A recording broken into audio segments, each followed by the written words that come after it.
Welcome to this strategy-rich edition of The One Thing podcast, hosted by Ron Sheets. On each episode, Ron introduces you to the amazingly successful entrepreneurs from his Rolodex who reveal the simple truths behind the one marketing strategy they rely on to produce extraordinary results. Each episode is guaranteed to expose you to a proven approach for producing high-value and highly profitable business. Welcome to this episode of The One Thing podcast.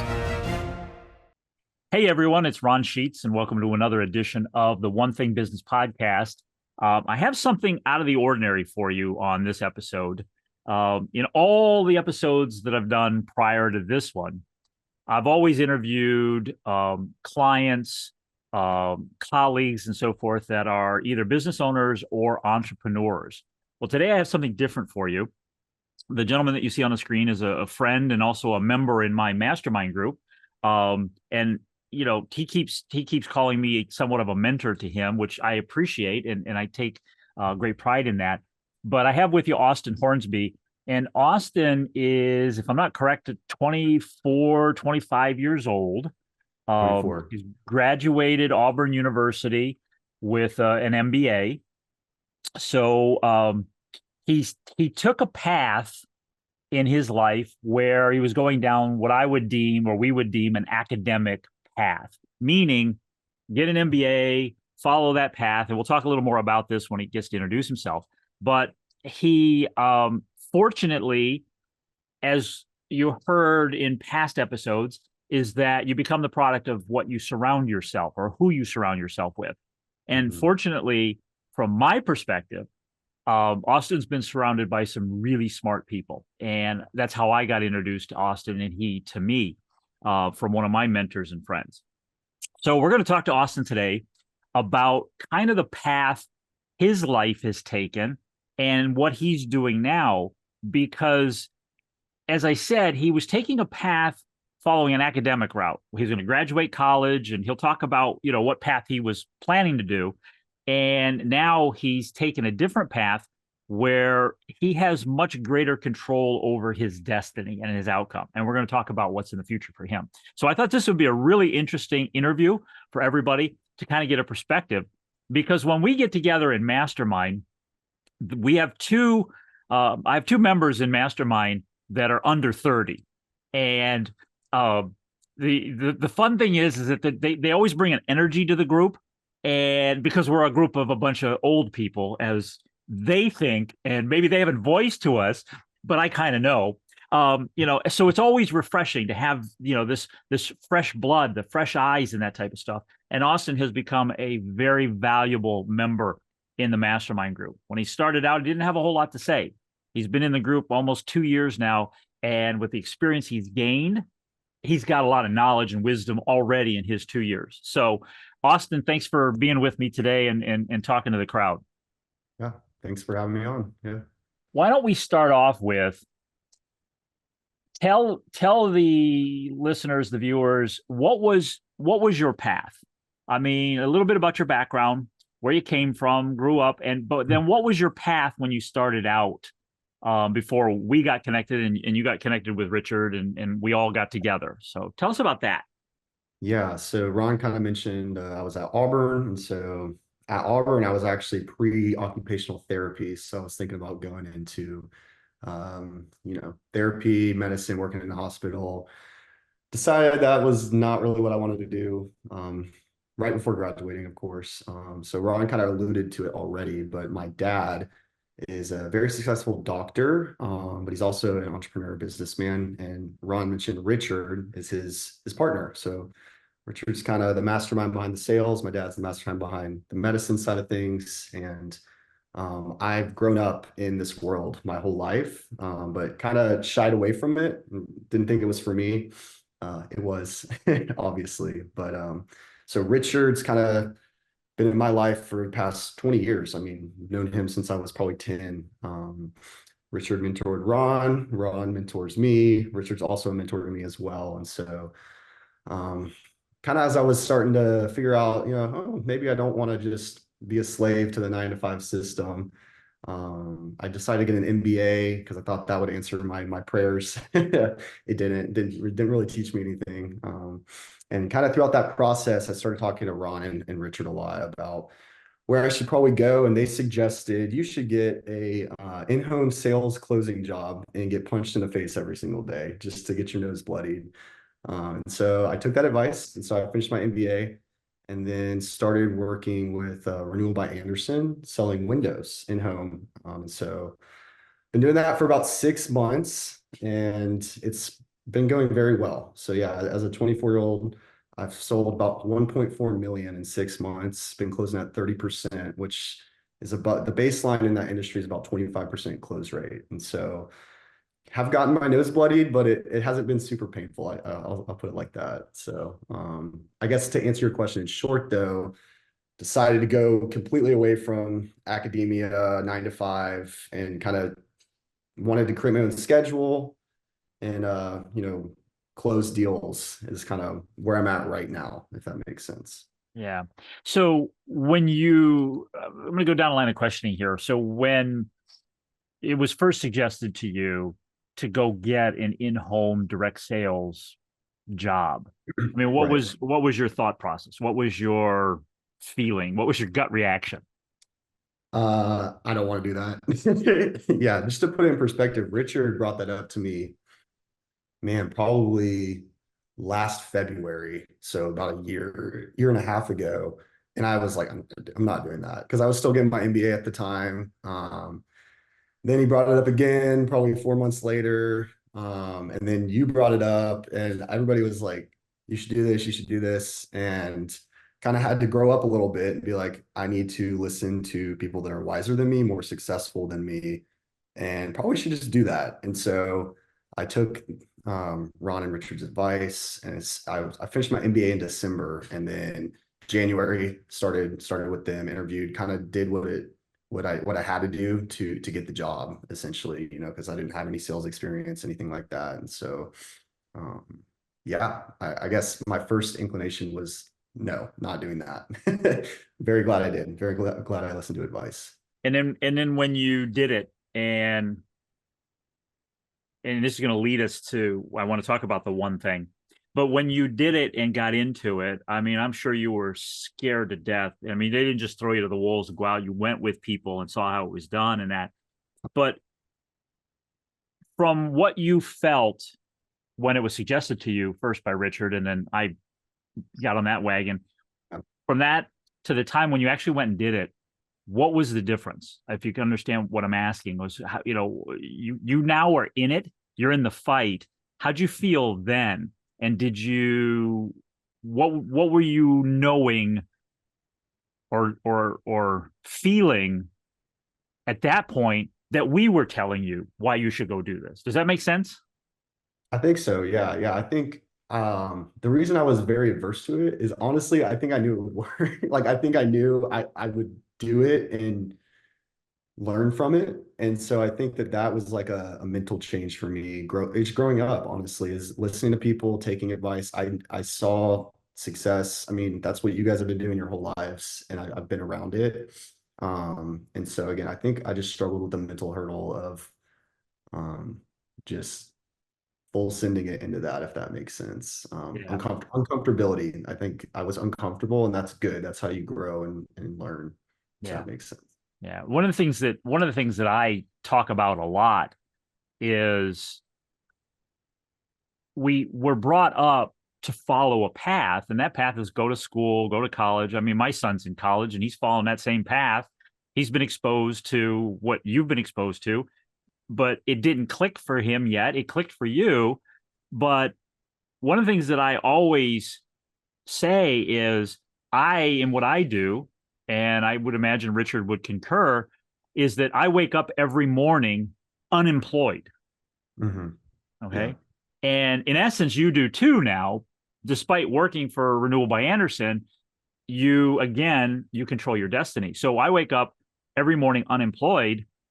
And for me, I'm fine with that. I mean, I'm okay with that. Whereas the mass majority, they got to get up and they got to know they're going to a job, and they know that there's going to be a paycheck there, and there's all of these securities. And for us entrepreneurs, true entrepreneurs, serial entrepreneurs, it's viewed as kind of a sickness. And, Right.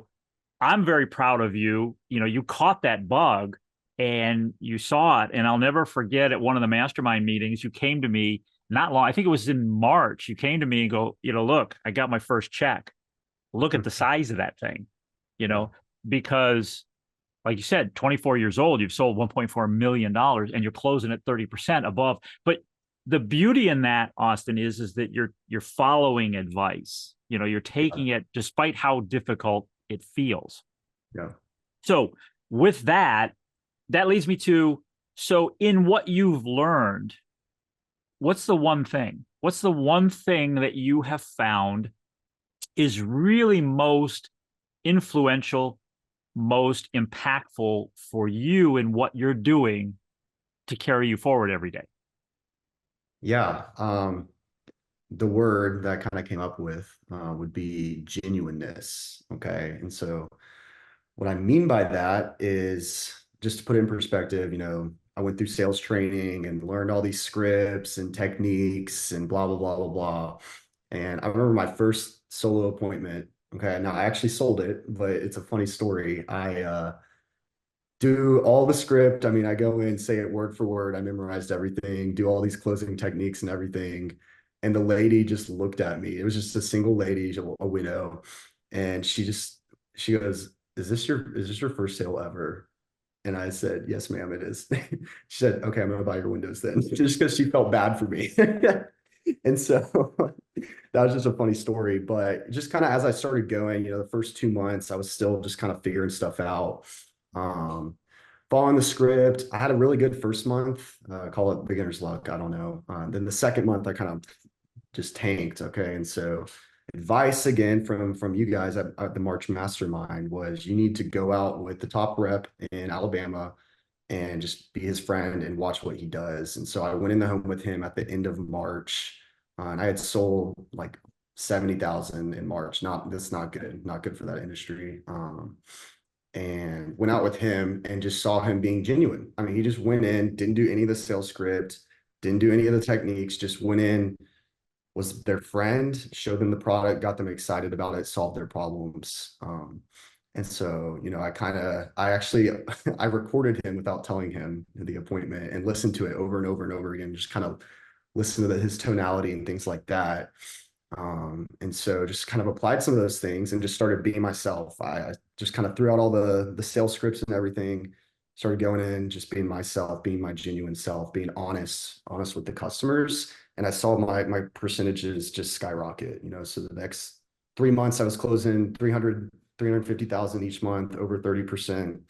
And so I think it kind of ties into just where the world's at right now. I was at the super conference in Dallas, Kennedy's event in May or whatever that was, with Richard.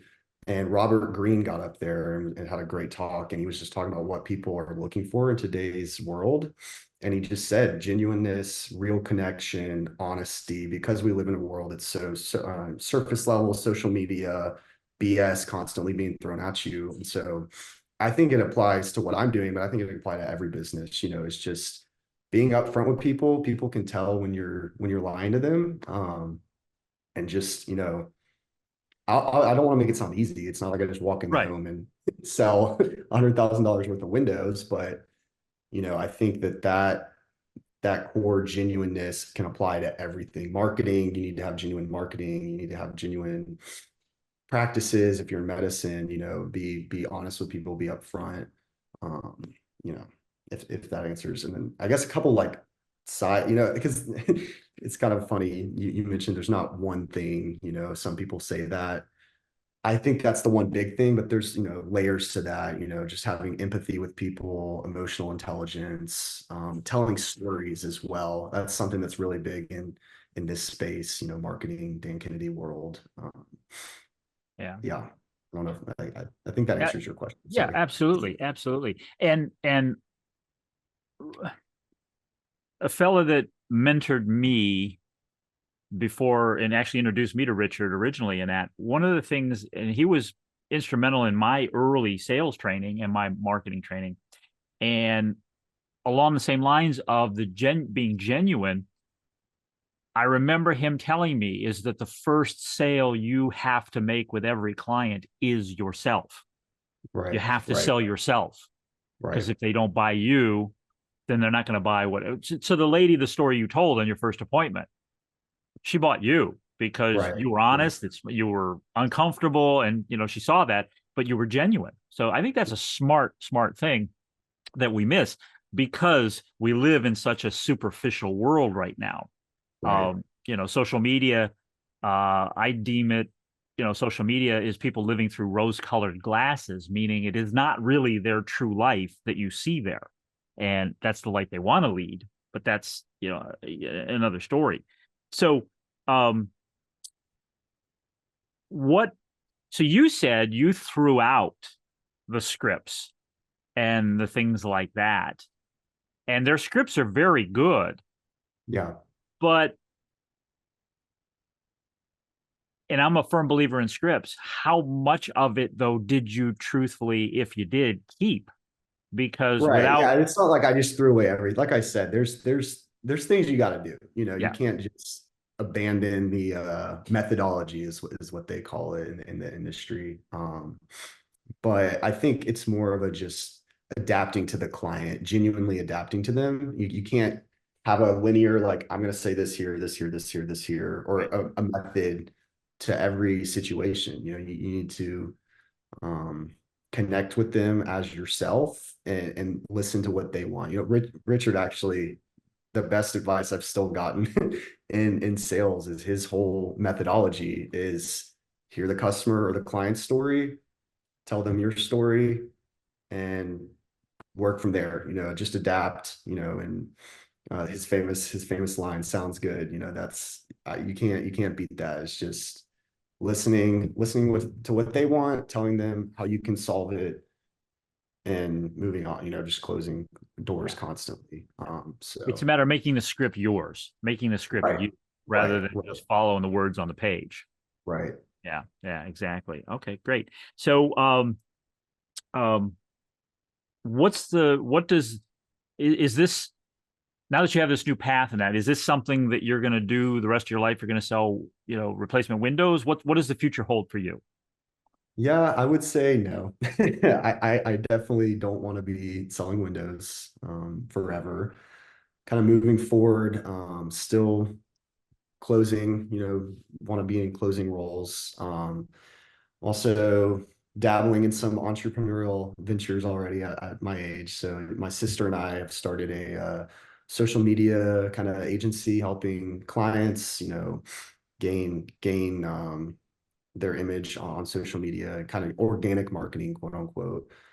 So I've got that going on, got a couple other little side hustles going on. So I guess just moving forward, You classic already have the sales. entrepreneurial I language, know, I was about to side say hustles.